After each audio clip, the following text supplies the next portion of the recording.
বর্তমানে ওজন বেড়ে যাওয়ার সমস্যা ছোট বড় সবাই ভুগছেন। অনিয়মিত জীবনযাপনের কারণেই মুটিয়ে যাওয়ার প্রবণতা বাড়ে। এরপরেও নিয়মিত শরীর চর্চার পরেও সেভাবে ওজন কমে না। আবার কারো কারো ক্ষেত্রে কিছুটা কমলেও পরবর্তী সময়ে আবারও বেড়ে যায়। এর মূল কারণ হতে পারে একাধিক অসুস্থতা। চলুন জেনে নেওয়া যাক সম্ভাব্য কোন কারণে দ্রুত ওজন বাড়ে। মানসিক অবসাদ। আপনি যদি তীব্র মাত্রায় স্ট্রেস ও মানসিক অবসাদের শিকার হয়ে থাকেন, তাহলে অস্বাভাবিক হারেই আপনার ওজন বৃদ্ধি পেতে পারে। ফলে স্ট্রেস কিংবা অবসাদ অবহেলা না করে সঠিক সময়ে চিকিৎসকের পরামর্শ নেওয়া জরুরি, না হলে বাড়বে আপনার সমস্যা। থাইরয়েড। যদি সব নিয়ম মেনে চলার পরেও দেখেন ওজন নিয়ন্ত্রণে থাকছে না, তাহলে একবার থাইরয়েড চেক করিয়ে নিন। থাইরয়েডের কারণে অতিরিক্ত ওজন বেড়ে যায়। হরমোনের ক্ষরণ।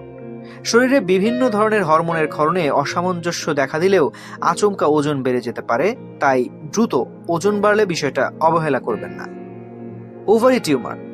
ওভারি কিংবা ইউটেরাসের টিউমার হলে ওজন বাড়তে পারে মারাত্মকভাবে।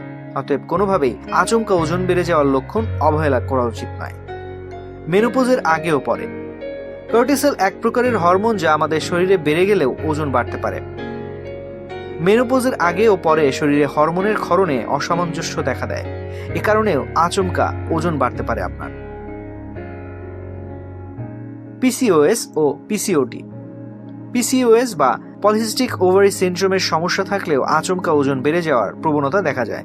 শুধু স্ট্রেস কিংবা মানসিক অবসাদ নয়, অত্যন্ত উদ্বেগের কারণে আপনার ওজন হঠাৎ বেড়ে যেতে পারে। অনেক সময় বিভিন্ন ওষুধের প্রভাবেও আমাদের ওজন স্বাভাবিকের থেকে বেশি হারে বাড়তে পারে। তো আজ এ পর্যন্তই। স্বাস্থ্য বিষয়ক এমন নানা তথ্য জানতে ডেইলি হেলথের সঙ্গেই থাকুন। এছাড়াও স্বাস্থ্য বিষয়ক সংবাদ জানতে ভিজিট করুন www.dailyhealth.com.bd এবং ডেইলি হেলথের ফেসবুক, ইউটিউব, লিঙ্কডইন, টুইটার ও ইনস্টাগ্রাম পেজ ফলো করুন।